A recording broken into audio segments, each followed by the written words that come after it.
Allô?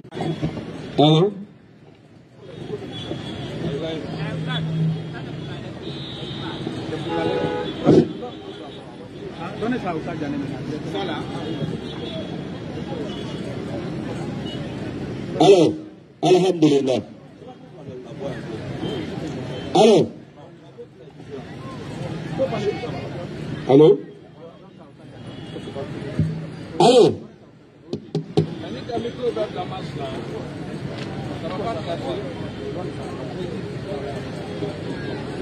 Allô? Alhamdulillah. Alhamdulillah. Allô? Allô? Allô? Alhamdulillah. On dit faites pivoter.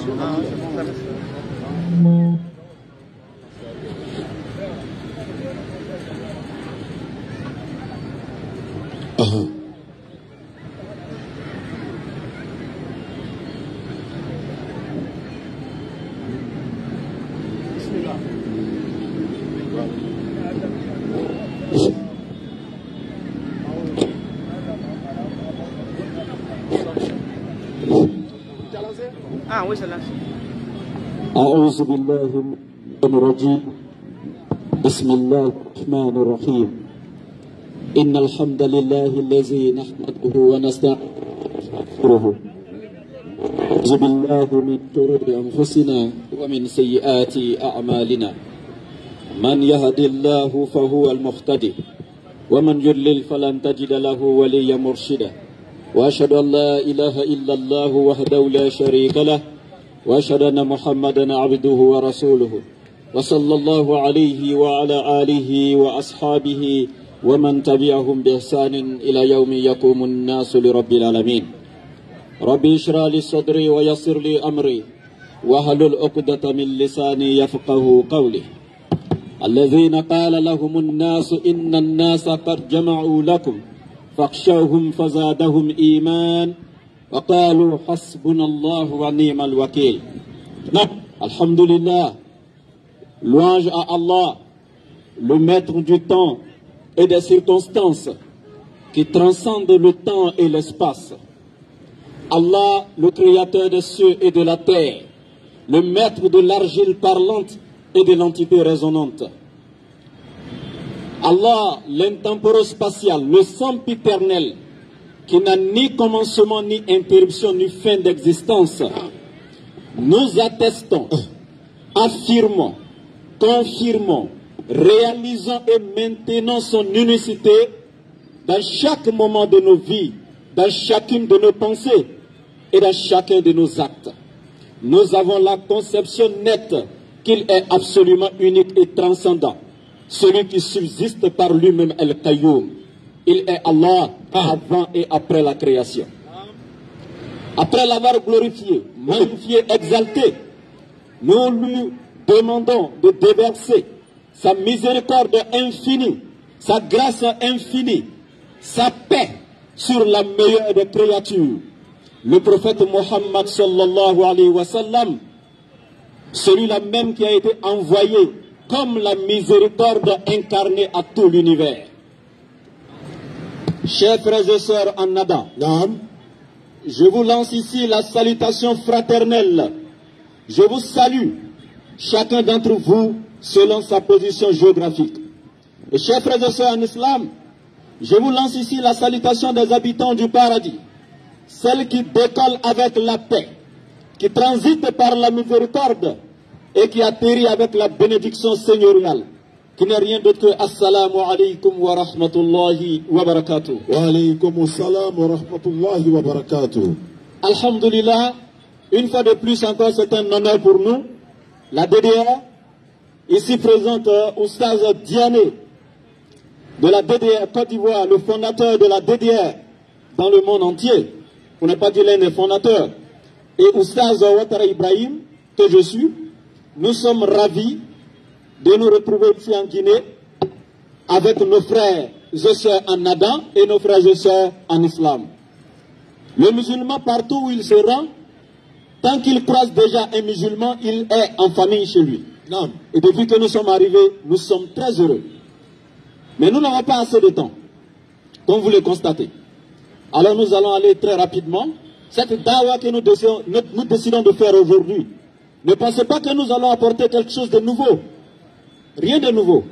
Tout ce que nous allons dire ce soir a été déjà enseigné par nos chouyouk et nos imams. Mais ce n'est qu'en guise de rappel, comme Allah le dit dans le Saint-Coran. Fazakir fa inna zikra tanfa'ul mu'minin. Rappel car le rappel est utile aux croyants. Donc c'est à guise de rappel que nous allons lancer ce message à tous les frères musulmans et en guise d'appel aux non-musulmans. Comme Allah le dit également aussi, Ad'u ila sabili rabbika bil hikmati wal mau'izati hasana wa jadilhum billati hiya ahsan. Appelle les gens au sentier de ton Seigneur par la sagesse et la bonne exhortation et discute avec eux de la meilleure façon. Le message de l'islam est un message de paix, un message de cohabitation pacifique, de cohésion sociale, un message qui tisse, qui aide à consolider le tissu social entre différents peuples, entre différentes nations, entre différentes tribus. C'est ça le véritable message de l'islam. Alors, chers frères et sœurs, vous êtes ici, ne soyez pas juste des spectateurs, ne soyez pas juste des fanatiques en religion. Poliez votre cœur du fanatisme sectaire. Beaucoup sont ici, on n'a jamais vu Oussas Diané en face, c'est l'occasion pour nous de venir le voir. Ne venez pas juste voir sa personne et vous retournez, mais écoutez ce qu'il vous dira ce soir et mettez cela en application. C'est ce qui vous sera plus bénéfique que la personne d'Oussas Diané. C'est pourquoi le véritable croyant est celui qui, lorsqu'il écoute la parole d'Allah, son cœur doit frémir, comme Allah le dit, dans la sourate 8 à partir du verset 2 et suite. Innamal mu'minuna allazina iza dhukira Allahu wajilat qulubuhum wa iza tuliyat alayhim ayatuhu zadatuhum imanan wa ala rabbihim yatawakkalun. Le véritable croyant est celui qui, lorsqu'on mentionne Allah, son cœur commence à frémir. Alors mon frère, ma soeur, lorsqu'on ouvre le Coran, lorsqu'on commence à te parler d'Allah, que cela ne te donne aucun sentiment, que tu n'éprouves aucun sentiment, sache qu'il y a un problème. Le cœur de l'être humain est devenu tellement dur, et même plus dur même qu'une pierre.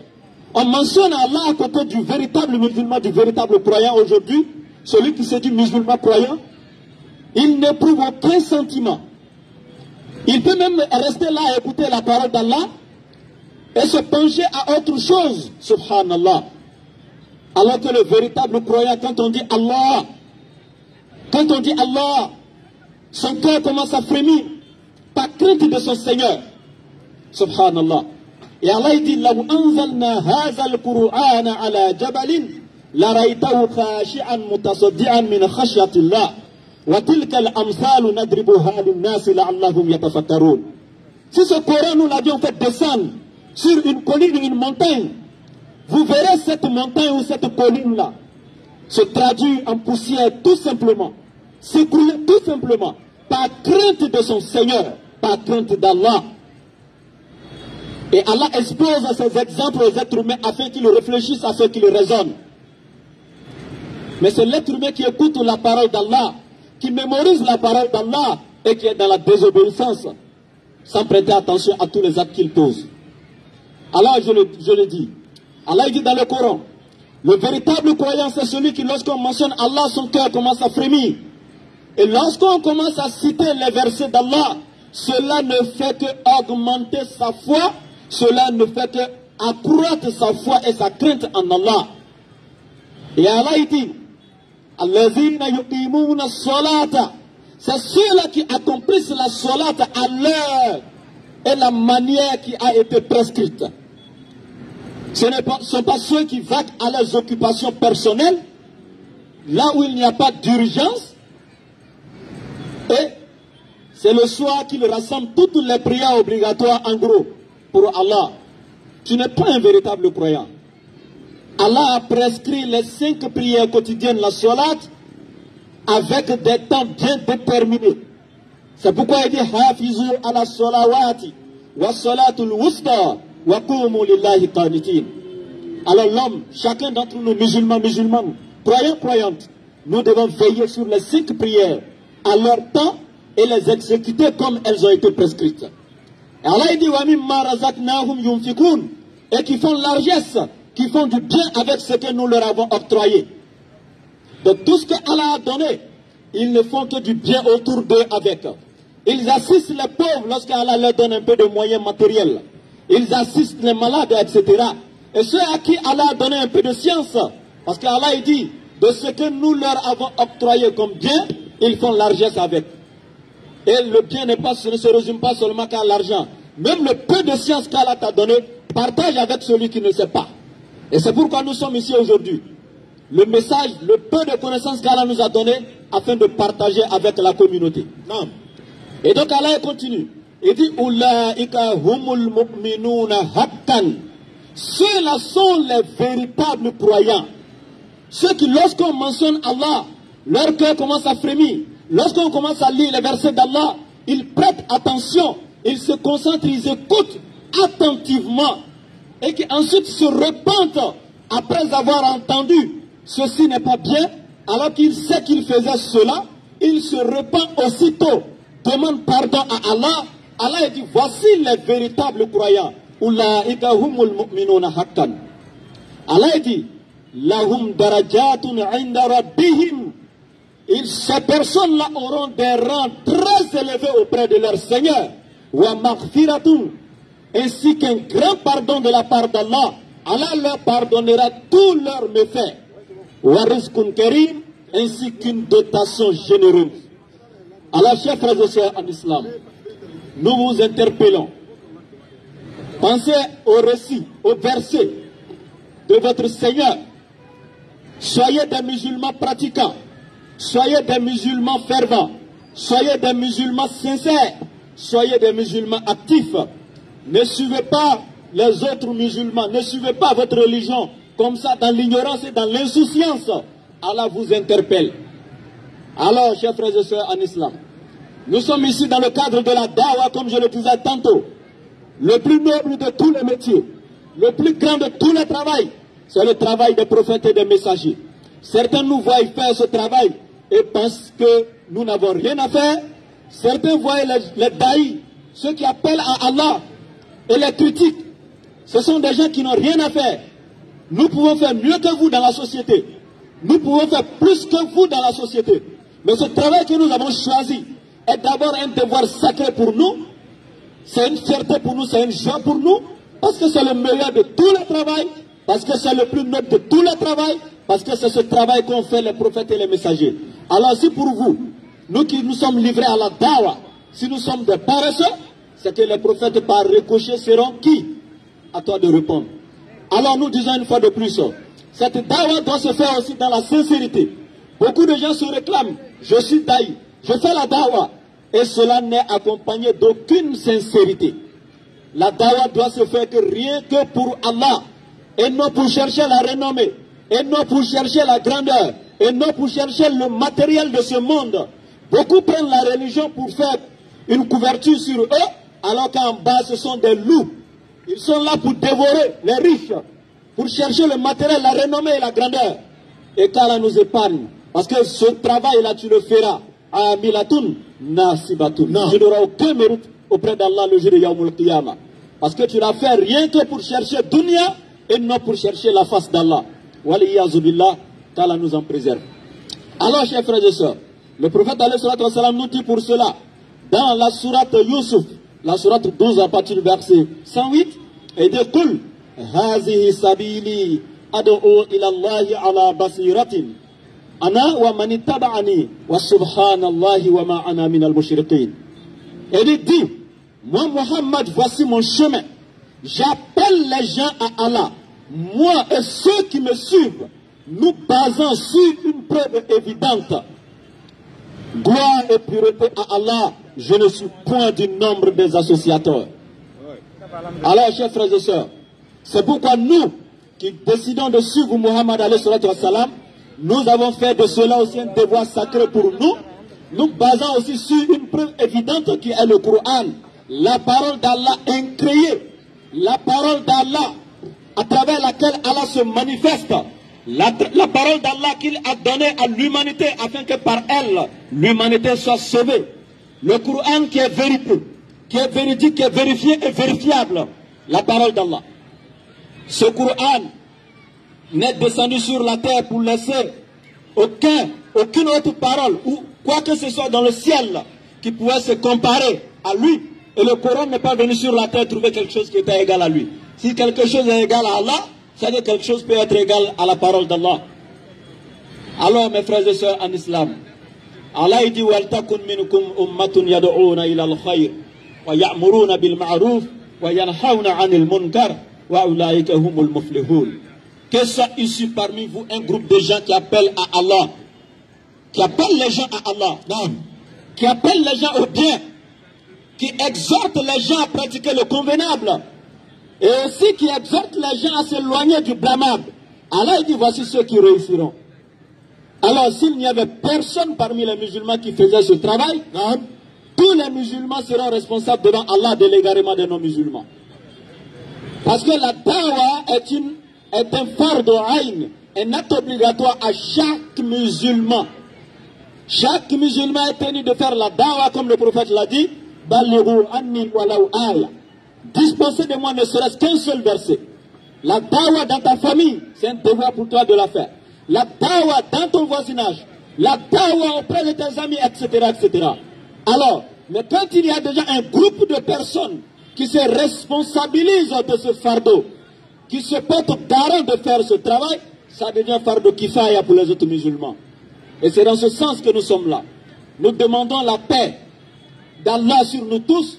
Nous demandons les bénédictions de nos chouyouk et de nos imams. Parce que c'est leur travail que nous sommes en train de faire. Nous ne sommes pas tenus de parler devant nos imams.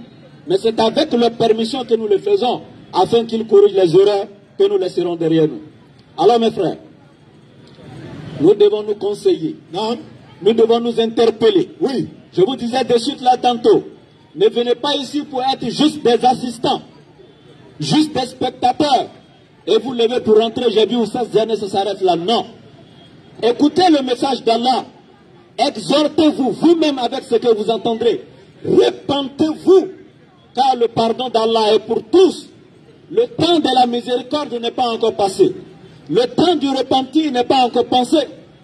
Venez repentir sincère à Allah et Allah acceptera votre repentir. Wattawwabur Rahim. Il est celui qui accepte le repentir lorsqu'on se repent sincèrement. Et il dit, Ya ibadi allazina asrafu ala anfusihim, la taqnatu min rahmatillah. Inna Allah yaghfir dhunuba jami'a. Innahu huwal ghafurur rahim. Allah il dit, oh, regardez comment il appelle les pécheurs ici. Ceux qui commettent les péchés. Allah il dit, Ya ibadi. Il dit, oh mes serviteurs. Il appelle ici les pécheurs ses serviteurs.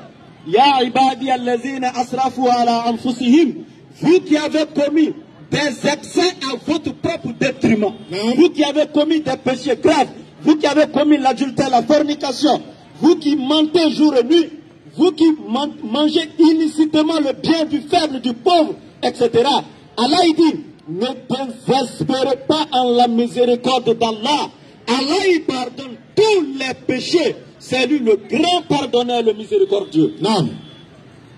Et Allah il les appelle ici les pécheurs. Il dit, oh mes serviteurs. Avec l'exclamation subhanallah. Regardez la beauté de ce verset. Regardez l'immensité de la miséricorde d'Allah.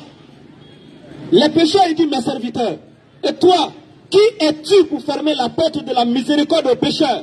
Qui es-tu pour dire aux pécheurs là qu'Allah ne te pardonnera jamais?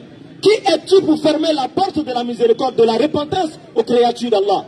Quand Allah les interpelle, les grands pécheurs, il dit, vous qui avez commis des excès à votre propre détriment, oh mes serviteurs, ne désespérez pas en ma miséricorde. Allah pardonne tous les péchés. Yaghfir dhunuba jami'a. Tous les péchés sans exception. Innahu huwal ghafurur rahim. Alors nous vous interpellons. Oui. Venez à la miséricorde d'Allah. Venez au pardon. Venez à la repentance. Repentons-nous. Le temps est très court. La mort ne fait que frapper. Un avertisseur qui est là, visible, que nous voyons. La mort même suffit comme déjà un appel à Allah. La mort suffit comme prêche.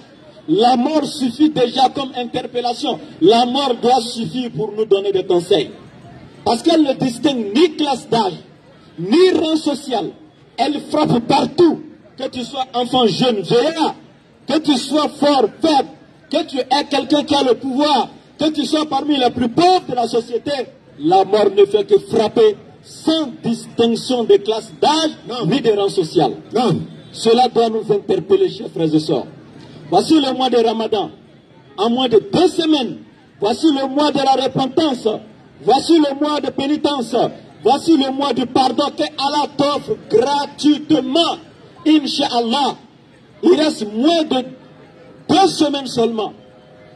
Voici un cadeau qu'Allah t'offre pour pardonner tous tes péchés. Voici un grand cadeau qu'Allah t'offre. S'il ne permet pas sa miséricorde, on attend ce mois en moins de 2 semaines. Mais imaginez-vous, il y a certains qui sont là, le mois de Ramadan approche, ils sont frustrés, ils sont stressés, ils sont pensifs, et certains même vont jusqu'à ne pas être contents, c'est-à-dire ils sont mécontents dans leur être.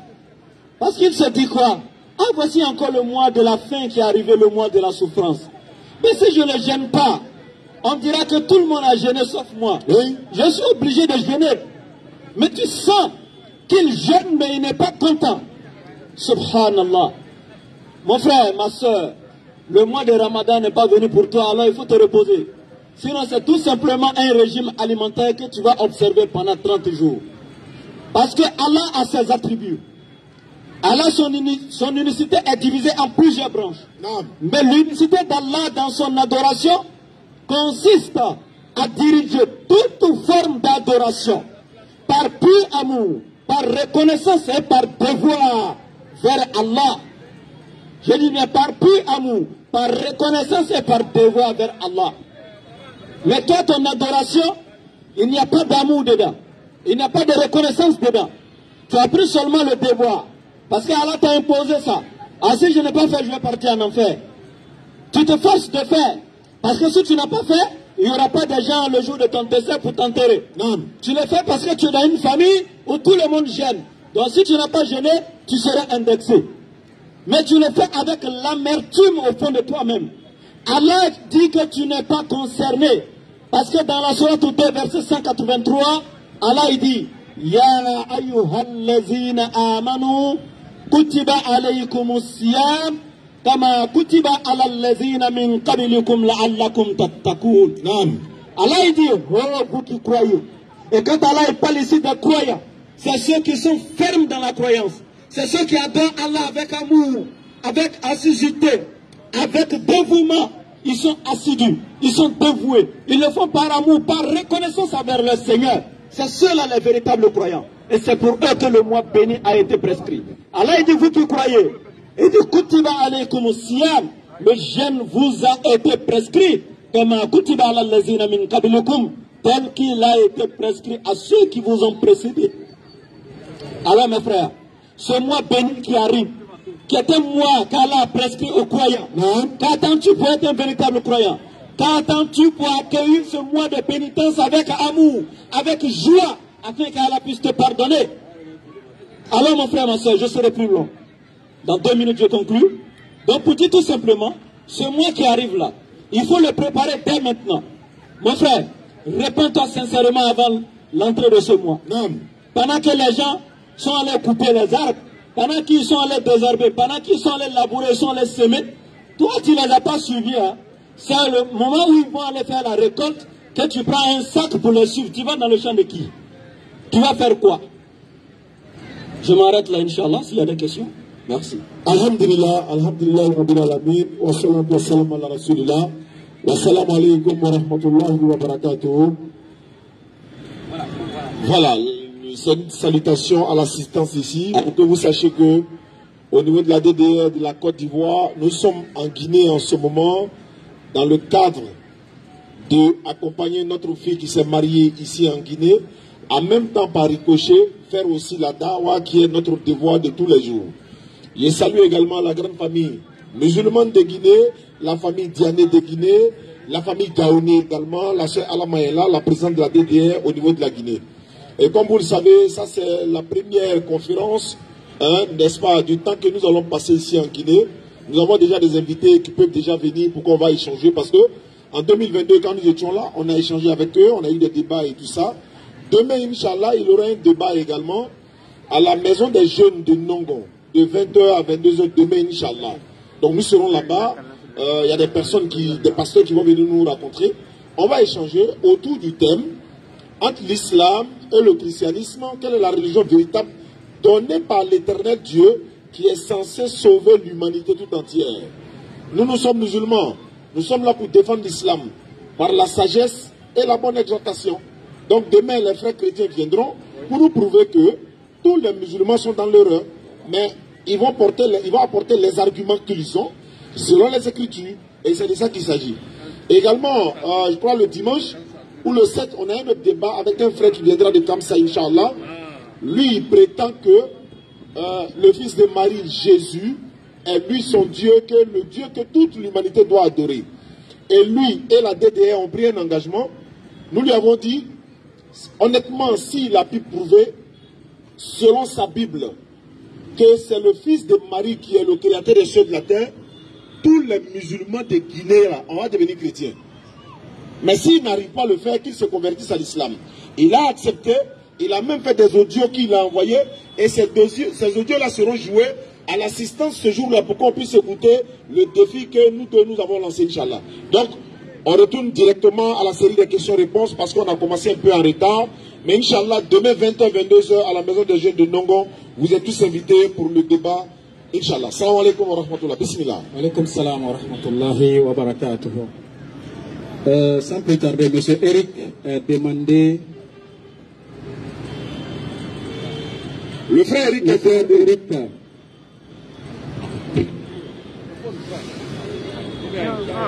va. Voilà, il y a d'autres personnes qui vont vouloir poser des questions. On va les prendre aussi au fur et à mesure. Jusqu'à l'heure des Maghreb, on va partir et puis on va se retrouver, Inch'Allah, demain 20h, 22h à la maison des jeunes du Nongon. Bonne arrivée, chers frères. Alhamdulillah. Alors, Alhamdulillah. Alhamdulillah. Bonsoir mon frère. Bonsoir, cher frère Eric. Bonne arrivée. Merci beaucoup. Bon voyage. Merci à vous. Et surtout bon séjour à Conakry. Merci. Le frère m'a appelé pour m'informer que votre fille se mariait et que vous étiez venu pour tout ça. Oui. Donc je souhaite heureux ménage à votre fille. Merci beaucoup. Et je lui souhaite d'avoir beaucoup d'enfants. Amin. Et surtout la paix du mariage. Amin.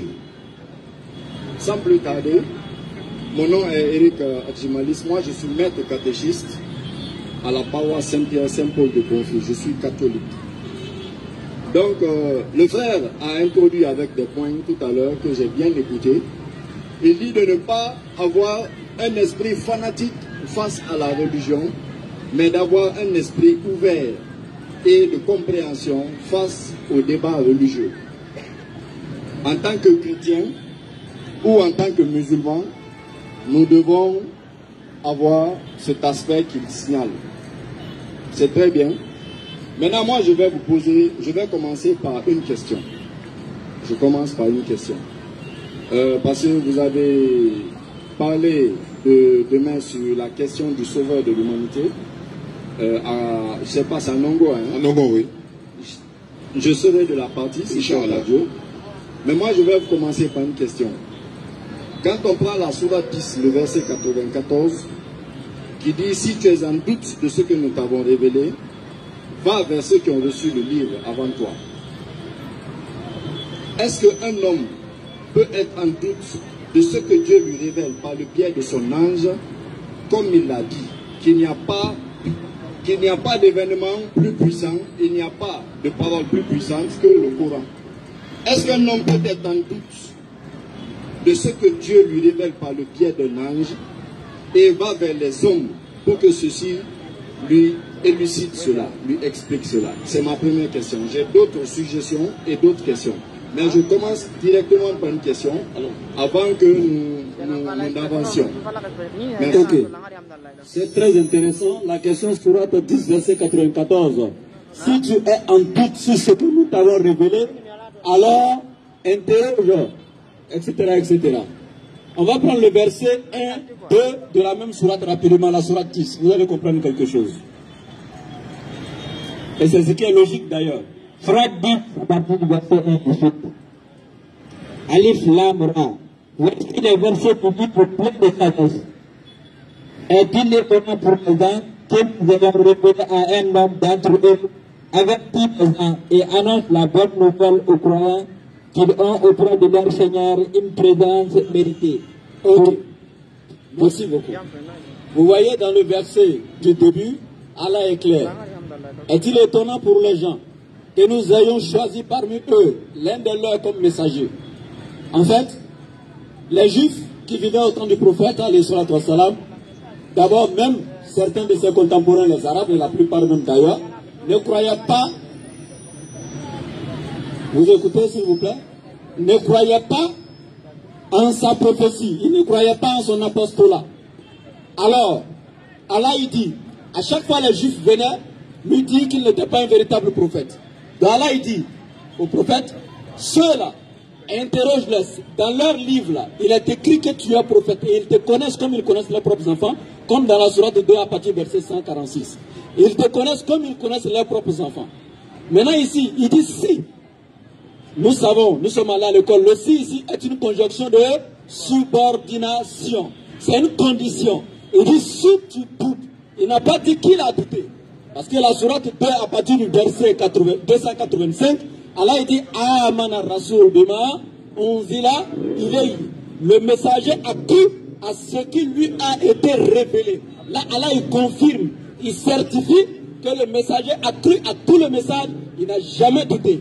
Mais là-bas, c'est une condition qu'il donnait. Les gens sont en doute en ce qui concerne ton apostolat. Mais si tu es en doute, interroge-les, ils savent. Tu as mentionné chez eux et ils te connaissent comme ils connaissent leurs propres enfants. Merci. Le frère Eric, c'est bon? Ça va aller?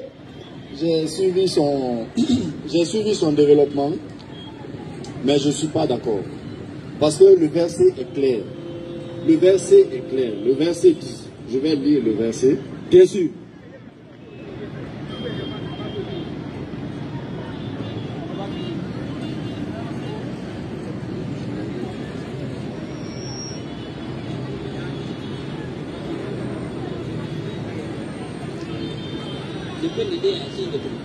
Non, mon frère. Sourate 10. Verset 94.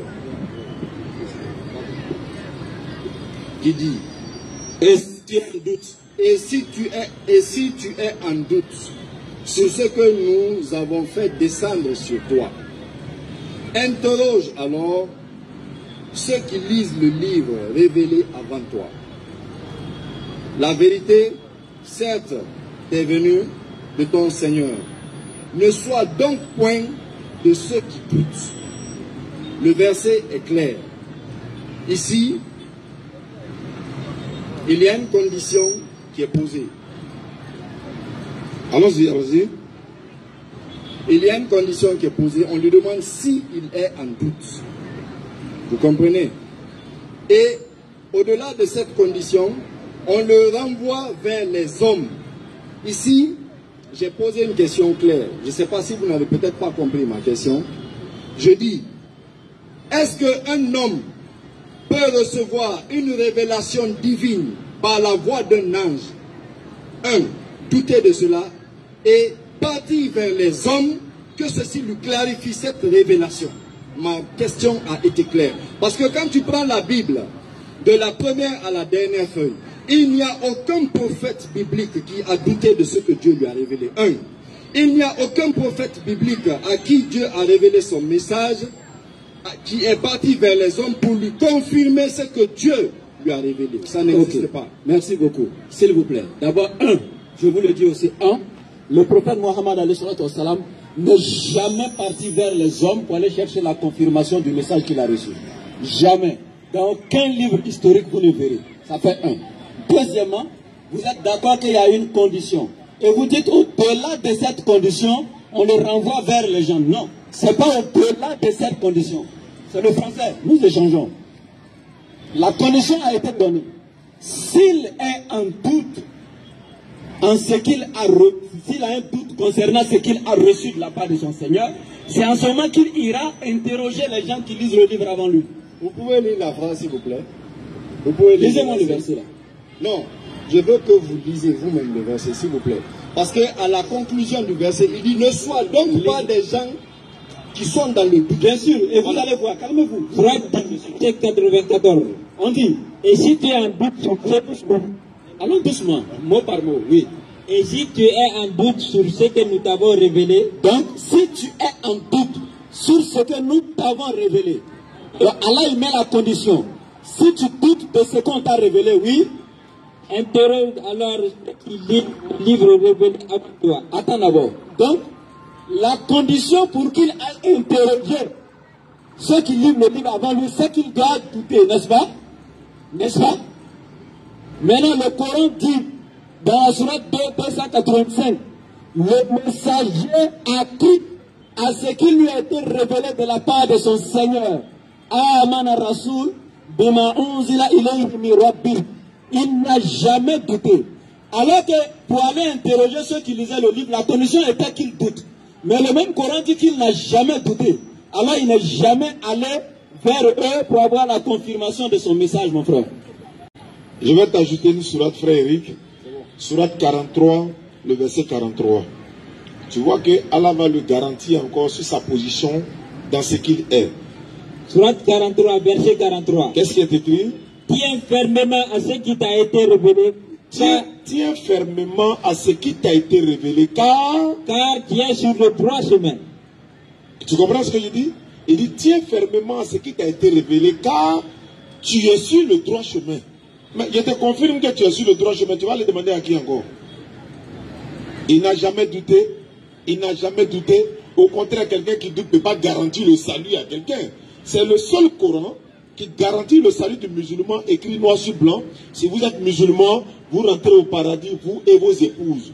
J'ai dit le seul livre qui dit noir sur blanc, quand tu es musulman, tu rentres au paradis. Aucun autre livre, ni la Bible, ni qui que ce soit qui dit, si tu es chrétien, tu rentres au paradis. Au contraire, c'est là-bas, il y a le doute.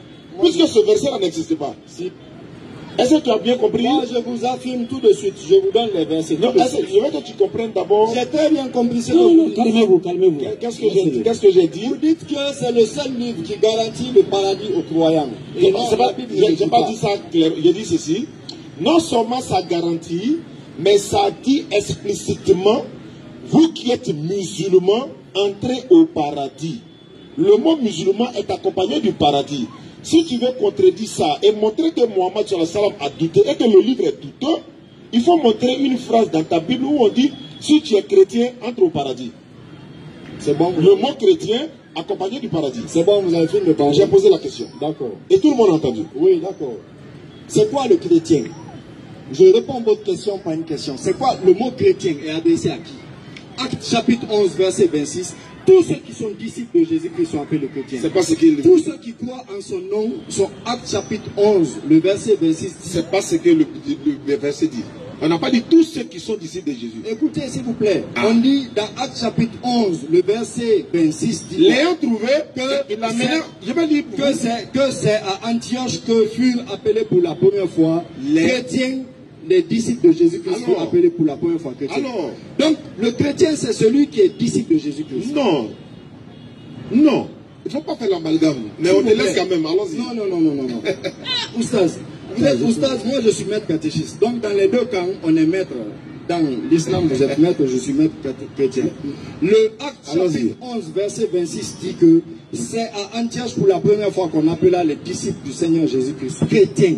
Je n'ai pas dit non. Voilà. Non, ce n'est pas ce qui est écrit. C'est le premier point. C'est pas écrit. On peut dire que vous êtes maître catéchiste. On peut lire Acte 11. Les disciples furent appelés chrétiens. C'est ça? C'est ce que j'ai dit? Attends. Non, lui dit que c'est pas ça. C'est pas ce que toi tu as dit. C'est pas ce qui est écrit. Parce que je suis très méticuleux sur les Écritures. Frère, puisqu'il a la Bible, on peut lire. Acte 11 au 26, je viens. Jésus de son vivant, pendant son ministère, il a exercé les partis. Il n'a jamais nommé ses disciples chrétiens. Les disciples eux-mêmes se sont jamais nommés chrétiens.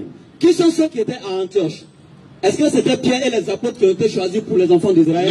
Non. Non. C'était qui? Paul. Accompagné de qui? C'est de ça qu'il s'agit. Vous avez le verset, vous n'avez pas la compréhension du verset, ni même l'historique même du verset. Maintenant, on dit, c'est pour la première fois à Antioche que les disciples furent appelés chrétiens. Et qui les a appelés chrétiens? Ce n'est ni Dieu, ni Jésus-Christ, ni même les 12 qui ont été choisis par Jésus.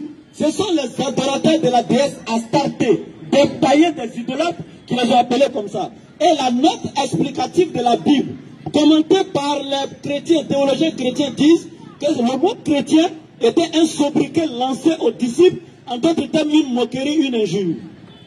Très bien. C'est bon, frère, vous avez fini de parler. Donc, pour revenir à ma question. Je reviens. D'abord, j'élucide le sens du mot chrétien. Je répète, je réitère. Acte chapitre 11, le verset 26, c'est à Antioche la première fois que les apôtres, que les disciples de Jésus-Christ ont été appelés chrétiens. Oui, par les païens, il n'y a pas de problème. Que ce soit par les païens, que ce soit par les croyants, mais c'est à Antioche que les disciples ont été appelés chrétiens. Et les disciples ont validé cela. Le Christ donne autorité à ses apôtres. Ce que vous lirez sur terre sera lié dans les cieux. Et c'est ce fait du vivant des apôtres, non après eux.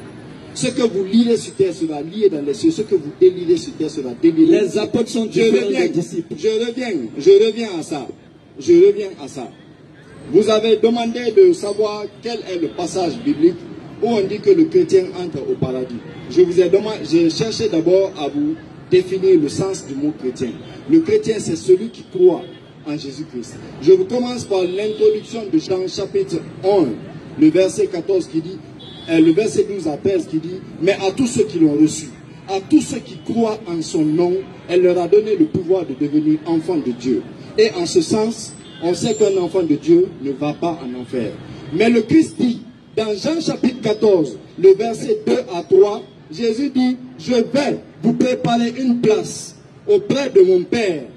Et je reviendrai vous chercher et je vous y amènerai afin que là où je sois, vous y soyez. Voilà.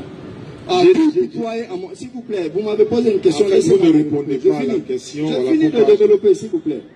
Vous n'allez pas trouver dans la Bible. J'ai fini de développer, s'il vous plaît. Ne jouons pas sur la littérature.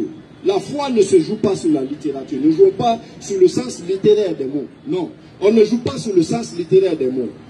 Moi, j'ai sorti les passages où le Christ fait une déclaration solennelle à ceux qui croient en son nom, qu'il ne revient aucun prophète dans la Bible, dans l'Ancien, le Nouveau Testament, dans le Coran, il n'y a aucun personnage biblique ou coranique qui dit, je monte au ciel, je reviendrai vous chercher, je vous ramène et je vous garantis le paradis. Il n'y a aucun personnage biblique. Jésus n'a jamais dit, je vous garantis le paradis. S'il vous plaît. Mais vous ne l'avez pas connaître bien. Mais vous n'avez pas les plus de 5 minutes. En fait, c'est que vous dites. En fait, dans Luc 23, le verset 42 à 43, il dit aux bandits, il dit aux brigands, il dit, ce soir tu seras avec moi dans le paradis. Dans le livre de qui? Dans Luc. Bon, Matthieu dit le contraire de ça. S'il vous plaît, on n'est pas sur le sens. Matthieu ne dit pas le contraire. Matthieu dit le contraire. S'il vous plaît. Si on ne vérifie pas, vous ne pouvez pas parler comme ça, à dire aux gens. Il faut qu'on vérifie les Écritures. Matthieu 27, 44. Vas-y, frère. Les brigands crucifiés avec lui l'insultaient de la même manière. La phrase est finie. C'est où il a dit dans Matthieu qu'ils vont être à une dans le paradis. Tous les deux sont allés en enfer. Ils ont insulté. Ça, c'est Matthieu. Il ne faut pas dire ça, frère. C'est bon? C'est bon. Attends. C'est bon? C'est bon. Ok. Donc, ma question maintenant revient. Matthieu et Luc ont pris ils ont pris deux comment on appelle ça? Ils ont pris deux styles de littérature. Non, ils se sont contredits en fait. Ils ne se sont pas contredits. C'est une contradiction. Écoutez, Matthieu a pris... On peut aller à l'essentiel. Oui, on va à l'essentiel. D'accord. Matthieu a pris... Vous dites qu'ils se sont... La Bible ne se contredit pas. Et Matthieu a pris les points sur lesquels les deux hommes ont manifesté leur aspect de brigand, leur aspect de condamnation face à Christ. Or, Luc n'a pas considéré cela. Il a ressorti l'esprit de la repentance de l'homme. Il n'était même pas là. Comment il n'a pas considéré? Est-ce que Luc a une famille Jésus? Est-ce qu'il était parmi les disciples de Jésus? Il dit à l'introduction, non? Il dit à l'introduction de son livre, non? Il dit qu'il a mené des enquêtes minutieuses. Alhamdulillah. Il n'a jamais été témoin oculaire. Pourquoi? Quelqu'un qui allait apprendre l'histoire comme toi et moi, il est venu mettre par Alors, je n'ai pas besoin, si je suis inspecteur de police, je n'ai pas besoin qu'on assassine quelqu'un à ma présence pour ressortir le brigand. Non, pas en fait, frère Eric. Donc, c'est ça. Vous êtes d'accord? En tant qu'inspecteur de police, je n'ai pas besoin qu'on assassine quelqu'un à ma présence pour faire les enquêtes et mener à lui. Nous-mêmes, on a cru au Coran, il n'a pas été révélé à notre présence. Mais calmez-vous. C'est qu'on veut vous faire comprendre. Luc n'a jamais été témoin oculaire de la scène de crucifixion. Ça fait aucun disciple d'ailleurs, parce que Marc a été clair. Tous les disciples avaient pris la fuite. Il n'y a pas un qui était témoin parmi eux. Maintenant, Matthieu dit, les deux brigands ont insulté Jésus. Luc dit, un l'insultait et l'autre a repris le deuxième pour dire, pourquoi tu l'insultes? Et celui qui a défendu Jésus, Jésus a dit à ce dernier, toi tu seras avec moi au paradis. Donc Luc dit, c'est un qui l'a insulté. Matthieu dit, les deux l'ont insulté. C'est une contradiction. Ce n'est pas une contradiction. C'est pourquoi j'ai dit que vous n'avez pas compris ce que Matthieu et Luc ont fait. Je dis, Matthieu a maintenu le premier esprit que les deux ont fait. Luc n'a pas tenu compte de cela, mais il a pris compte de la repentance de l'un. Et non, il a reconnu que l'un a insulté et il a pris le compte de la repentance. Luc n'a jamais dit que l'autre avait participé aux injures. D'accord. C'est pas un souci. Ce que je veux dire, frère Eric, est-ce que vous avez une question? Après que nous ayons montré que le prophète sallallahu alayhi wa sallam n'a jamais douté, il a même plutôt garanti le salut. Je vous ai retenu la question de me trouver une phrase dans la Bible. J'ai même dit, c'est un défi. Vous ne trouverez pas un livre comparable au Coran où il est dit explicitement, si vous êtes musulman, entrez au paradis. Vous avez défini chrétien, tout ça. C'est pas ce qu'il a demandé. Je sais que vous ne pouvez pas trouver ça. Je vous donne un autre verset du Coran qui vous met à l'épreuve. Je vous donne un autre verset. Sans trouver ton verset, c'est pas grave. Ça, ce n'est pas un problème. C'est pas grave. Non. S'il vous plaît. Il y a deuxième question. Nous savons que le chrétien, c'est celui qui croit en Jésus. Est-ce que vous avez une autre question? Quand Jésus-Christ dit, ceux qui croient en moi, je viendrai les chercher, je les amènerai auprès de mon Père. Je les préparerai une place dans le royaume des cieux, je les amènerai, mais mon frère. Mais ceux-là, ils ne sont pas toi, c'est ça le problème. Parce que Jésus n'a jamais été envoyé à toi, mon frère. C'est ça le problème, c'est pas toi. Est-ce que vous avez une autre question? Je n'ai été envoyé qu'aux brebis perdues de la maison d'Israël. C'est une forme restrictive. Sa mission est circonscrite. Le passage de Matthieu 15, verset 22 à 26 que vous citez là, vous oubliez le verset 27-28. Le passage que vous citez là, si Jésus n'était venu que pour Israël et non pour le reste du monde, il n'aurait pas fait le miracle de la femme. Deuxièmement, il a mis la foi de la dame. Écoutez, s'il vous plaît. Il a mis la foi de la dame à l'épreuve et il a manifesté à ses apôtres qu'il y a d'autres peuples qui croient en lui, qui ne sont pas juifs, qui insistent dans la foi et qui ont aussi droit au miracle. C'est ça que le Christ a voulu remonter. Parce que quand vous prenez Matthieu 8, le verset 11 à 13, il dit clairement, il y a plusieurs ici qui n'ont pas cette foi de ce Romain. Il dit en vérité, je vous le dis, je n'ai pas vu une foi aussi grande que ce Romain en Israël. Pourquoi il diminue la foi des Israélites par rapport aux Romains? Par rapport à un centurion. Vous avez une autre question? Pour qu'on prenne d'autres personnes comme on a je suis dessus. Allons-y. Vous avez une autre question? Est-ce que vous avez une question précise? Parce que ce n'est pas un débat. Ok. Demain, il y aura le débat, la série de questions et sera ouverte également. Il n'y a pas de problème. Puisque vous vous appuyez tant sur la Bible, pendant que le Coran, dans la Sourate 3, le verset 3 dit que nous avons révélé l'évangile. Or, nous savons pour nous que l'évangile n'est pas une révélation, mais l'évangile est un témoignage de ce que les apôtres ont vu et écrit, entendu de Jésus-Christ. Non, Allah n'a pas dit les évangiles. Je n'ai pas dit les évangiles, j'ai dit ce qui a été révélé avant toi. On va lire la oui, non, je n'ai pas dit non. J'ai dit, Allah n'a pas dit dans le Coran les évangiles. Je n'ai pas dit qu'il a dit les évangiles. Non, toi tu as dit, alors que les évangiles ont été écrits par rapport à ceux qui ont entendu et puis ils ont vu. Mais ça c'est selon Marc, Matthieu, Luc, Jean. Allah ne parle pas de ceux-là. Il parle de l'Injil authentique qu'il a donné à Jésus. L'évangile n'a pas été donné à Jésus, mon frère. Jésus est venu annoncer l'évangile, frère. L'évangile signifie quoi? Est-ce que vous connaissez la définition de l'évangile? Ça veut dire quoi? Je connais. Ça veut dire quoi? Attendez, je viens là-bas. Non, ça veut dire c'est une nouvelle. Hein? Nouvelle. Bon, je te donne maintenant Luc chapitre 2, Luc chapitre 4, verset 42 à 43. Tu vas entendre. Luc chapitre 4, verset 42 à 43. L'évangile veut dire bonne nouvelle. Écoute, Luc chapitre 4, verset 42 à 43. Luc 4, verset... Vas-y. Dès que le jour parut, oui, il sortit et alla dans un lieu désert. Oui. Une foule de gens se mirent à sa recherche et arrivèrent jusqu'à lui. Oui. Ils voulaient le retenir, oui, afin qu'il ne les quittât point. Mais il leur dit, Jésus leur dit, il faut qu'ils annoncent à votre ville la bonne nouvelle de Dieu. la quoi de Dieu? La bonne nouvelle du règne de Dieu. Qu'est-ce que signifie l'évangile? Bonne nouvelle. Bonne nouvelle. Je confirme avec un verset. Vas-y. Pour dire que l'évangile n'a pas été donné à Jésus. Qu'est-ce que j'ai dit? L'évangile n'a pas été donné à Jésus. L'évangile qui veut dire bonne nouvelle. Écoutez s'il vous plaît. Dans Jean chapitre 12, verset 48 à 50, Jésus dit, le Père qui m'a envoyé m'a prescrit lui-même ce que je dois dire et annoncer. C'est pourquoi les choses que je dis, je les dis comme le Père me les a dites. Il a reçu et il a transmis. Qu'est-ce que j'ai dit par rapport à la définition de l'évangile? Tu as dit c'est la bonne nouvelle et tu dis Jésus n'a pas reçu l'évangile. On vient de prouver que Jésus m'a dit il faut que j'annonce la bonne nouvelle. C'est-à-dire il faut que j'annonce l'évangile que Dieu m'a prescrit. S'il vous plaît, ne faisons pas des jeux de mots. Moi, je suis ne faisons pas de jeux de mots. Jésus a reçu, Jésus a parlé. Sa vie est l'évangile. Sa vie est l'annonce même de la bonne nouvelle. Par ses actes et par ses actes. Par ses paroles et par ses actes. Suivez s'il vous plaît. Suivez s'il vous plaît. L'évangile qui a été écrit par les apôtres Matthieu, Marc, Luc, Jean, etc., Paul, etc. Ici, il s'agit du récit écrit. Il s'agit du récit écrit. Il n'y a pas d'évangile textuellement descendu sur le Christ. Il n'y a pas d'évangile textuellement écrit par le Christ qu'il a donné aux gens. Non. Okay. Ça n'existe pas. Une petite question. Ça n'existe pas. Pardon. Ce que Jésus-Christ avait réussi, c'était une révélation ou c'était sous forme d'un livre physique? Le message que Dieu avait donné à Jésus-Christ, c'est une révélation ou c'était un livre physique? C'était pas un livre, mon frère. C'est quoi? C'est sa vie, ses paroles et ses actes. Le message que Jésus-Christ a prêché, il a reçu de la part de Dieu là.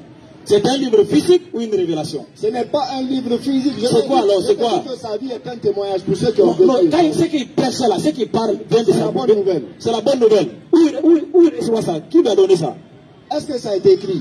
Non, qui lui a donné le message? Le premier évangile a été écrit à l'an 53 de notre ère. Non, qui lui a donné le message? Qui lui a donné le message qu'il prêchait? Il a reçu ça de qui? Du Père. Du Père, non. Ce que le Père lui donnait là, c'était un livre physique ou c'était une révélation? J'ai dit que ce n'était pas un livre. C'était quoi? Mais ce n'était pas un livre. C'était quoi alors? Si ce n'est pas un livre physique, c'était quoi? C'est une révélation. Il ne faisait que manifester ce que le Père lui dit. Non, c'était une révélation. Ce n'est pas une révélation. Il ne faisait que manifester ce que le Père lui dit. Regardez ce que le Père lui dit. S'il vous plaît, vous dites que ce n'était pas, s'il vous plaît, vous dites que ce n'était pas une révélation. Est-ce que vous confirmez? Mon frère, est-ce que vous confirmez? Je dis ce que Jésus s'il vous plaît, je confirme. Vous confirmez? Je confirme. Ok, écoutez-moi. Apocalypse chapitre 1, verset 1. Révélation de Jésus-Christ que Dieu lui a donné. Pour qui? Il continue. Révélation de Jésus-Christ que Dieu lui a donné. Le même verset. Je vais lire le même verset. On ne fera pas de manipulation de mots ici. Vous montrez à ses serviteurs les choses qui doivent arriver dans l'avenir. Attends, je vais te lire le verset. C'est pas une révélation. Apocalypse 1, verset 1. Révélation. Mon frère, on dit révélation de Jésus-Christ que Dieu lui a confié pour découvrir à ses serviteurs les événements qui doivent arriver. Mais pourquoi vous dites qu'il n'a pas reçu révélation? S'il vous plaît. Il a reçu révélation, oui ou non? Écoutez. Regardez. Nous sommes des êtres humains. C'est sa vie ou bien c'est l'Apocalypse? S'il vous plaît, s'il vous plaît. C'est quoi on est en train de vous dire là? C'est quoi on est en train de vous dire là? Que ce soit pour les gens, que ce ne soit pas pour lui, mais il a reçu la révélation là, oui ou non? On ne parle du livre de Apocalypse ou bien de sa vie. Ici, c'est le livre de Apocalypse. Attention, Apocalypse signifie révélation. Est-ce que c'est la vie de Jésus-Christ qui est Apocalypse? Il a reçu révélation ici, oui ou non? Est-ce que c'est sa vie qui est Apocalypse? Réponds aussi. Oui, je ne te parle pas de sa vie. Il a reçu révélation là, oui ou non? Il a reçu pour qui? Quel que soit pour la personne qu'il a reçu, il a reçu, oui ou non? On dit, je répète la lecture du verset. Un peu sincère. Je répète la lecture du verset. On dit révélation de Jésus-Christ que Dieu lui a confié pour découvrir à ses disciples. C'est une révélation que Dieu lui a donnée pour aller donner à ses disciples. Pas pour lui. Il n'a pas besoin de cette révélation. Qu'est-ce que tu comprends? Non, on n'a pas dit ça pour lui. Dieu lui a donné, non? C'est pour lui. On lui a donné une révélation à aller donner à ses enfants. Voilà, on lui a donné. Il faut donner le verset. Mon frère, On ne fera pas de jeu de mots. D'accord, il y a un frère qui est là. J'ai posé une question. Vous avez trompé la question. J'ai dit, oui. Le livre, dans la sourate 3, le verset 3, je répète, je vais revenir dessus. Je vais lire le verset. Je dis, il a fait descendre sur toi le livre avec la vérité, confirmant les livres descendus avant lui. Il fit descendre la Torah et l'évangile. La Torah, l'évangile n'est pas un livre descendu du ciel. Le premier évangile a été écrit à l'an 53 de notre ère par l'apôtre Saint Paul aux Corinthiens. L'évangile, c'est le témoignage de ce que les apôtres ont vu et entendu de la vie de Jésus-Christ, qu'ils ont relaté aux hommes, conformément à la mission que le Christ les a révélés pour aller donner aux hommes. Voilà, c'est le sens là qu'il est en train de tronquer. C'est pas une révélation. La plus grosse erreur de ta part, une fois de plus encore, en tant que maître catéchiste, tu dis là, le premier évangile, c'est par Paul. Ce qui est grave. Paul a écrit des épîtres, il n'a jamais écrit un évangile. Tu es catholique,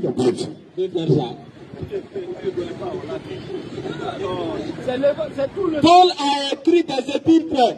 Il y a eu 4 évangiles canoniques qui ont été retenus par l'Église. L'évangile selon Matthieu, selon Marc, selon Luc et selon Jean, qui ne sont même pas des disciples directs de Jésus. Ça, c'est encore un autre débat. Paul, lui, n'a pas écrit un seul évangile, mais il a écrit des épîtres. Sébastien Dohan, professeur d'exégèse biblique à l'Université Laval du Québec au Canada, c'est l'un des grands professeurs de la Bible aujourd'hui, de l'exégèse biblique. Il confirme ce que je dis. Il y a Bart Ehrman, qui est l'un des plus grands authentificateurs des textes, qui est américain, qui vit, qui est présent, qui confirme encore ce que je dis. Très bien. L'évangile, je répète, c'est tout le Nouveau Testament que l'on appelle évangile. C'est les évangélistes, écoutez, s'il vous plaît. Jamais. C'est les évangélistes. Ça, c'est ta version, c'est la première fois. C'est les évangélistes qui sont de figures différentes et de styles différents. Voilà. C'est pourquoi, dans l'évangile, nous avons même dans la Bible, quand tu ouvres la Bible là, les titres là, tu vas voir évangile selon Matthieu, évangile selon Luc, Marc, Jean. Mais quand on arrive sur le livre des apôtres, on dit acte des apôtres. Quand on arrive sur Paul, on dit épître de Paul à temps. Épître de Paul à temps. Ils ont su mettre la différence. Les épîtres parlent de la bonne nouvelle de Jésus ou pas? On dit c'est pas les évangiles. Les épîtres parlent de la bonne nouvelle de Jésus ou pas? Réponds oui ou non. Les actes des apôtres parlent de la bonne nouvelle de Jésus, oui ou non? Qu'est-ce que j'ai donné ici par rapport à la définition? Et frère Ali. Quand on a donné la définition d'évangile par bonne nouvelle, on t'a donné Luc chapitre 4, 43 à 44, où Jésus dit, qu'est-ce que j'ai répondu? Où Jésus dit, il faut que j'annonce la bonne nouvelle du royaume des cieux. En d'autres termes, il faut que j'annonce l'évangile du royaume des cieux aux autres villes d'Israël, car c'est pour cela que j'ai été envoyé. Vous avez discuté là. Donc vous êtes d'accord maintenant que c'est l'évangile que Jésus a reçu et c'est ce qu'il a prêché, n'est-ce pas? Oui. Il vient d'accepter. C'est bon? Vous avez pu jusqu'à vous. Non, mon ami, ne joue pas de mots. Ne joue pas de je termine avec une phrase, s'il vous plaît. Ouais, il faut finir. Sachez que l'évangile, c'est comment on appelle ça? C'est tout le Nouveau Testament qui est composé en 4 premiers livres, les Actes, les Épîtres et l'Apocalypse. C'est ça qu'on appelle l'évangile. Ce n'est pas évangile de Luc, ce n'est pas Luc qui est l'évangile, mais évangile de Jésus-Christ, c'est-à-dire la bonne nouvelle de Jésus-Christ. Selon Saint Luc, selon Saint Marc, selon Saint Matthieu. Pourquoi il y a des contradictions entre eux? Il n'y a pas de contradiction. Si tu es sûr qu'il n'y a pas de contradiction, tu es prêt à faire un débat sur la Bible, le Coran, l'authenticité? On le fera. Inch'Allah. On le fera. Nous sommes encore là jusqu'au 10 mars. Le président va organiser ça. On va comparer la Bible au Coran. Demain. Mais j'avertis. Interdit au moins de 18 ans. La Bible là. Interdit au moins de 18 ans. Il faut te préparer sur ce thème là. Tu vas jeter la Bible. Alors. Mon frère, il n'y a pas de problème. Ok, Inch'Allah. Demain à 20h, oui, à la maison des jeunes, Inch'Allah. Et après ça, il y a d'autres débats encore qui sont en train de se préparer. Le frère viendra de Nongon. Mais en même temps, comme le président est en contact avec toi, il va organiser également, on va se retrouver. Merci pour ta participation. Ça fait la deuxième fois qu'on échange avec lui. Merci beaucoup, frère. Il est très sympa. Le frère David est là. Et David, merci beaucoup. Tu rentres bien. Il a lancé depuis que vous étiez en Côte d'Ivoire, vous vous avez mis en contact avec lui. Il s'appelle le frère David Smaoro. Frère David. Bonsoir, Bonsoir, chef frère. Voilà. Moi, je vous ai appelé depuis la Côte d'Ivoire. Mais depuis que vous m'avez donné le contact de ce monsieur, on ne s'est jamais vu. C'est aujourd'hui qu'on s'est vu. Moi, j'ai une question à vous poser. Si vous disiez que le Coran est celui par les soldats avec Muhammad, par la guerre, quoi, c'est ça que je veux dire, totalement. Pourquoi le Coran a fait quoi? A été annoncé, a été imposé sur les gens par les armées de Muhammad, ceux qui ont pris pour aller presser. Il faut donner une sourate qui dit que Muhammad a imposé. Je ne peux pas donner, mais tu sais déjà. Comment il sait? Prenez la sourate 8, le verset. Incite les croyants au combat s'il se trouve parmi vous 20 endurants, ils vaincront 200. Et s'il se trouve 100, ils vaincront 1000 mécréants. Non. Car ce sont vraiment des gens qui ne comprennent pas. Merci beaucoup. Incite les croyants à quoi? Au combat. Quand tu attaques combat, ça veut dire quoi? J'ai bien. Tu dis de t'expliquer, non? Donc tu te calmes. Quand tu attends le combat, là, c'est quoi? C'est ça qu'on appelle la guerre. Et ici, ils sont 200 et que vous êtes 20 là. Vous allez les vaincre. Ça veut dire que c'est un combat entre un groupe contre un autre groupe. Quand on va au combat là, on ne va pas donner biscuit à son ami. Est-ce que vous comprenez? C'est pourquoi il dit qu'il faut me montrer un verset où il a imposé l'islam, ou bien il a imposé le Coran aux gens. On dit, incite les croyants au combat. S'ils sont 200 et que vous êtes 20, vous allez les vaincre. Mais vaincre qui? Mais c'est un combat. C'est un combat. Attends, combat là, on ne fait pas bisous à son ami, frère. Il faut donner un autre verset. Maintenant, je vous pose la question beaucoup. Est-ce que la Bible a été imposée ou bien a été faite par le combat? Frère, vous avez fini, laisse-le parler. C'est un grand garçon, il peut se défendre. S'il s'est déplacé pour venir derrière nous là, c'est qu'il a confiance en lui. C'est pas un problème. Vous avez déjà fini, vous avez votre débat que vous devez préparer déjà, la Bible et le Coran, donc commencez à vous préparer. Allons-y, reprends la question. J'ai dit, si c'est le Coran qui donne le salut, est-ce qu'on doit aller vers les gens en les disant d'envoyer une armée, s'ils sont 10 ou bien s'ils sont 20, pour les vaincre? Frère, si c'est faux, disait le Coran, le Surat 911. J'ai bien. Si tu prends 9, tu prends 111 quoi? Attends, tu es chrétien, non? Oui. Je vais y arriver. Voilà. Surat 9, Surat Taubat, c'est la surat de bataille. Surat 9, verset 111. Lisez la surat 9, verset 111. Après, vous lisez la même surat 9, verset 4 à 6. Surat 9, verset 111. Vas-y, frère. Certes, Allah a jeté des croyants, leurs personnes et leurs biens en échange du paradis. Ils commandent dans le sentier d'Allah, ils tuent et se font tuer. C'est une promesse authentique qu'il a prise sur lui-même. Dans la Torah et dans l'évangile. Le frère, je répète encore, la sourate là, c'est une sourate de bataille. Le musulman là, Allah dit dans le Coran, c'est pas comme chez vous, on dit si on te frappe sur la joue. Ah, viens comme ça. Ah non, il est en face du baf là, viens ici, viens au milieu. Il faut me dire, non.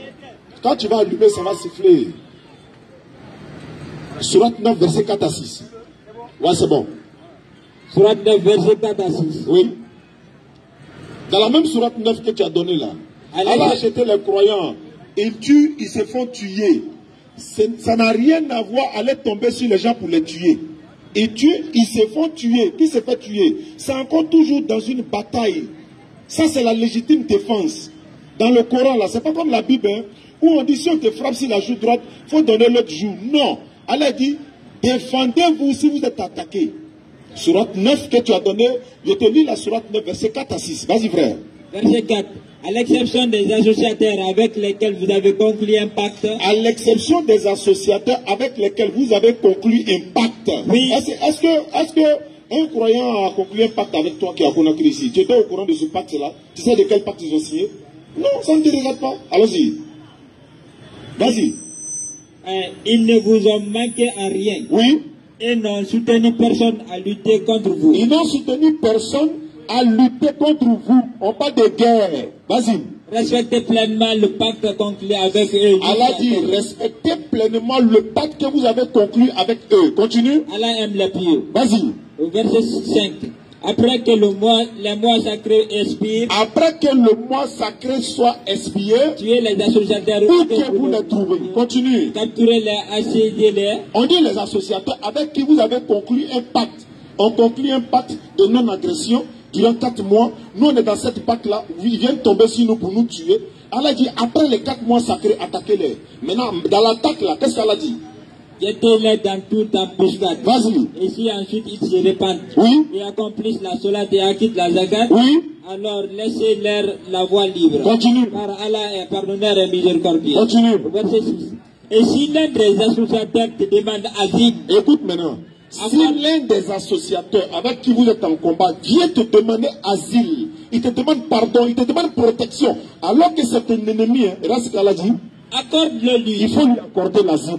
Afin qu'il entende la parole d'Allah. Afin qu'il entende la parole d'Allah. Continue. Puis fais-le parvenir à son lieu de sécurité. Tu attrapes sa main, tu traverses l'armée ennemie, tu t'en vas le mettre dans son lieu de sécurité, malgré que c'est un ennemi à toi.